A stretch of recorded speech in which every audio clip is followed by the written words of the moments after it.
ngokuba mina ngakwamukela enkosini lokho nenganini kakhona ukuthi inkosi uJesu ngalobo busuku akhashelwa ngabo wathabatha isinkwa wasihlephula wabonga wathi lokhu kungumzimba wami ohleshulelwe nini qaphela lokhu kwenzeni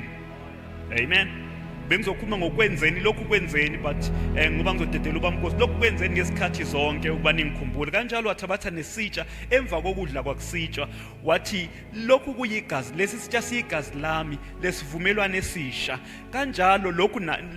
siphuzeni lesitsha ngokuba njalo nxa nidla lesinkwa niphuza lesitsha niyamemezela ukufa kwenkosi ize ifike for I received from the Lord that which I also delivered unto you that the Lord Jesus on the night he was betrayed he took bread and when he had given thanks he broke it and said take it this is my body which is broken or shed for you and in the same manner after supper he took the cup saying this cup is the new covenant in my blood for as often as you eat this bread and drink of the cup you proclaim the Lord's death until he comes praise the Lord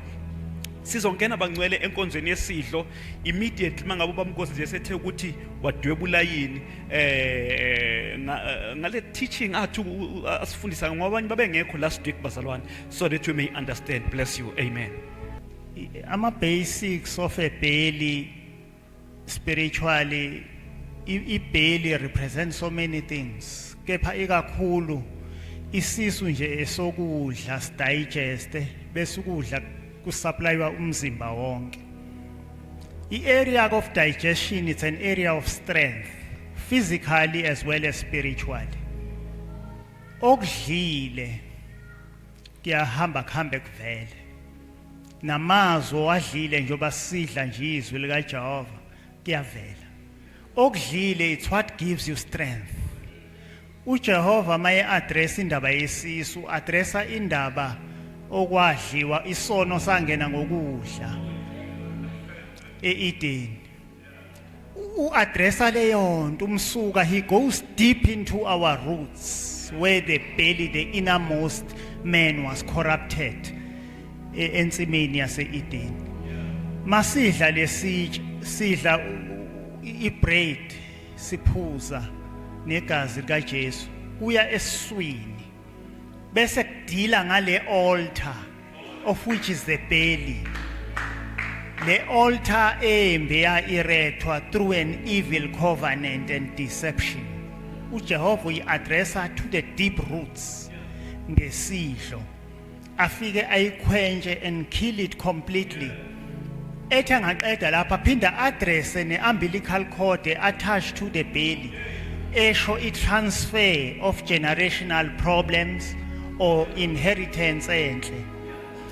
through the very same isidlo uJehova uyakwazi ukuthi abuyisele i-altar kaJehova bese i-fire of furnace of the belly and the innermost inner man is rekindled and is able therefore ukuthi mawukhuluma you start representing a good vessel which is the Lord Jesus Christ weze lokuzobulala ialtar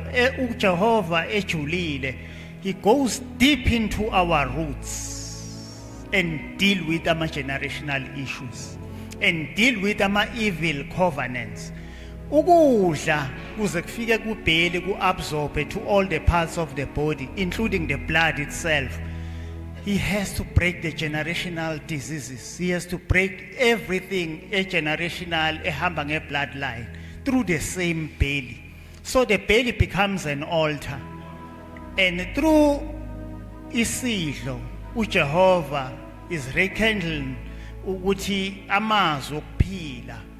aqala gobhoza so khumbula noma esehamba esiphambanweni wagazwa ohlangothini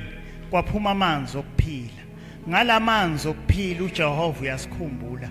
uthi sikwenze lokhu ngoba kuyisikhumbuzo esikhulu umhlaba wonke has been really conquered through the belly the new covenant